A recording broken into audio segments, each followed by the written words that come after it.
Maximum लोग आज stress, depression, anxiety से पीड़ित हैं Right. और उसमें भी यही पेनफुल मेमोरीज हैं। राइट। तो इससे बाहर आने के लिए सिंपल एफर्ट्स क्या कर सकता है व्यक्ति, जिससे ये स्ट्रेस, एंजाइटी, डिप्रेशन के जो चक्कर है, इस चक्रव्यूह से वो बाहर निकल सके? तो हिप्नोसिस से या जो भी दूसरी थेरेपीज आप कराते हैं, तो क्या वो कर सकता है? इससे बाहर आने का जो सबसे आसान तरीका है वो दो हैं, फिजिकल और मेंटल। फिजिकल क्या है, अपनी लाइफ को ट्रांसफॉर्म करो। कैसे? क्यों कहते हैं आम भाषा में डॉक्टर्स कि यार कुछ दिन कहीं घूमने चले जाओ? माहौल क्यों? बदल लो। क्यों कहते हैं माहौल बदल लो? जब आप कहीं कुछ ऐसा करते हो जो आपकी डेली लाइफ से हट के आप पैटर्न ब्रेक कर रहे हो। क्योंकि माइंड क्या करता है, माइंड इतना चालाक है, वो नई चीज़ सीखता है और बॉडी की कंडीशनिंग करके खुद साइड में हो जाता है।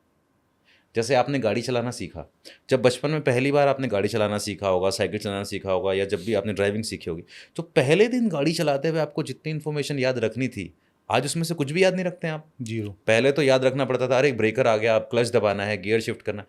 अब आप सिर्फ डेस्टिनेशन सोचते हैं, जाना कहाँ है। और अगर रोज एक ही रूट पे जाना हो तो शायद आप वो भी नहीं सोचते हैं। आप बस गाड़ी स्टार्ट करते हैं और लगता है गाड़ी कोई और चला रहा है, ऑटो पायलट मोड पे चल रही है। राइट। और अगर आपकी गाड़ी में कुछ भी इधर उधर हो जाए, सीट आगे से पीछे हो जाए, स्टीयरिंग का जो हाइट है वो ऊपर से नीचे हो जाए, गाने आपके हिसाब के ना बज रहे हों, गाड़ी की फ्रेगरेंस आपके हिसाब की ना हो, तो तुरंत आपका माइंड नोटिस करता है। इसका मतलब जो पहले था वो कंडीशनिंग थी कि गाड़ी ऑटो पायलट मोड पे चल रही है, पर उसमें जैसे ही हल्का सा चेंज आया, माइंड अलर्ट हो गया। तो कंडीशनिंग को तोड़ने के लिए सबसे पहला तो है अपनी फिजिकल जो चेंजेस आपको लाने हैं। आप जो भी कर रहे हो उसको बिल्कुल चेंज कर दो। जैसे अगर आप बेड के लेफ्ट साइड सो रहे हो, राइट साइड सो। ओके। अगर पिलो ऊपर की तरफ है, नीचे की तरफ लगाओ। जैसे कई बार लोग बोलते हैं इंसोम्निया की प्रॉब्लम हो गई, नींद नहीं आती है, तो मैं अक्सर उन लोगों को ये बोलता हूँ कि अगर आपको नींद नहीं आ रही है, स्टार्ट डूइंग समथिंग। वहाँ लेट के नींद का इंतज़ार मत करो, क्योंकि क्या होगा, आप उस बेड पे उसी अवस्था में रोज़ लेट रहे हैं और उसी छत को देख रहे हैं और अंदर इमोशंस आ रहे हैं कि मुझे नींद नहीं आ रही है, एंजाइटी क्रिएट हो रही है। तो आपके इमोशंस और एक्सटर्नल वर्ल्ड सेम है, कनेक्ट हो जाएंगे एक दूसरे से। एंकर कर लिया जैसे ही आप एंकर हो जाएगा, जैसे ही उस सिचुएशन में जाओगे आपको सेम इमोशन फील होने लगेंगे। नींद नहीं आ रही है, खड़े हो जाओ, किताब पढ़ो, देखो 15 मिनट में नींद आ जाएगी। नहीं आई तो फिर किताब ही पढ़ लो कम से कम। मतलब इमोशन ने जगह को एंकर करके Yes. रखा है और जगह ने भी इमोशन को एंकर करके रखा हुआ है। तो आपको क्या करना है, आपको उसको तोड़ना है। तो सबसे पहले फिजिकल कंडीशनिंग तोड़ दो। जैसे मेरे पास अगर कोई डिप्रेशन वाला आता है तो मैं उनको बॉडी लैंग्वेज चेंज करने के लिए बोलता हूँ। मैं उनको कहता हूँ कि आज इस मोमेंट के बाद से थोड़ा सा लाउड बोलना है। कपड़े मान लो उन्होंने ढीले ढाले पहने, फिट कपड़े पहनना चालू कर दो। अगर चप्पल पहने तो स्पोर्ट शूज़ पहनना चालू कर दो।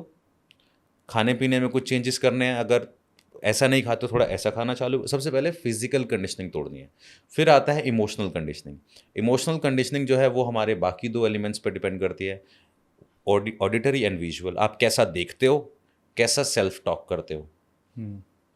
तो सेल्फ टॉक और विजुअल्स के लिए हम क्या करते हैं, हम फिर उनको बोलते हैं मेंटल रिहर्सल करो। यहाँ पे हम कुछ ऑडियोज दे देते हैं उनको, उनका माइंड प्रोग्राम कर देते हैं, अफर्मेशंस करने के लिए बोलते हैं, कुछ फिजिकल एक्सरसाइजेस करने के लिए बोलते हैं, मेडिटेशन करने के लिए बोलते हैं। और मुझे लगता है कि सबसे सरल है, बॉडी को चेंज करो, पैटर्न चेंज करो, और दिन में एक वक्त ऐसा निकालो जब आप 10 से 15 मिनट बैठ के सिर्फ डीप ब्रीदिंग करो और कुछ मत करो। अगर आप डीप ब्रीदिंग करते हैं ना, उससे आपकी बॉडी हाईली ऑक्सीजनेटेड होती है, उससे आपकी बॉडी प्रेजेंट मूवमेंट में आ जाती है। आपने देखा होगा लोग अक्सर सिगरेट पीते हुए बोलते हैं यार टेंशन हो गई, सिगरेट दे फटाफट। उनको वो सिगरेट से रिलीफ नहीं मिल रहा है, वो जो गहरी सांस ले रहे हैं ना उसको छोड़ते हुए और पीते हुए, उससे रिलीफ मिल रहा है। आपने देखा होगा गुस्सा आने के बाद जब आप गुस्सा उतार नहीं पाते हो तो आपकी ब्रीदिंग तेज हो जाती है। और गुस्से को ख़त्म करने का तरीका क्या है, एक झटके में कहता है ठीक है अब हो गई बात ख़त्म।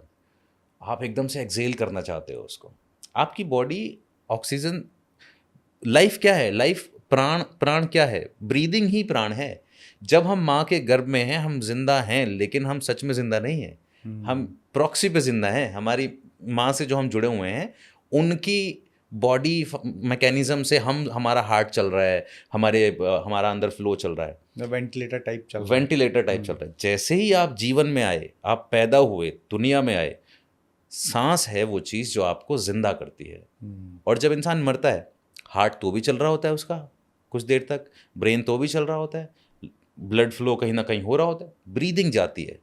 तो सांस जो है वो सबसे इंपॉर्टेंट है। और डॉक्टर सबसे पहले नब्ज ही देखते हैं, सांस चल रही है नहीं चल रही है, ऐसे करके देखते हैं। या ऐसे गले में टच तो करके वो क्या देखो। है जो जो बॉडी को अलाइव या डेड बनाता है? सांस। ब्रीदिंग की प्रेजेंस या एब्सेंस। तो 10 मिनट अगर आप डीप ब्रीदिंग भी कर लोगे, दैट्स अमेजिंग। भ्रामरी कर लो, दैट्स अमेजिंग। कपालभाति कर लो, स्ट्रेस हो रहा है तो दैट्स अमेजिंग। आजकल तो बहुत सारी टेक्निक्स हैं, बॉक्स ब्रीदिंग कर लो, ट्रायंगल ब्रीदिंग कर लो। 10 minute do something with your breath, sit comfortably and breathe, that's it.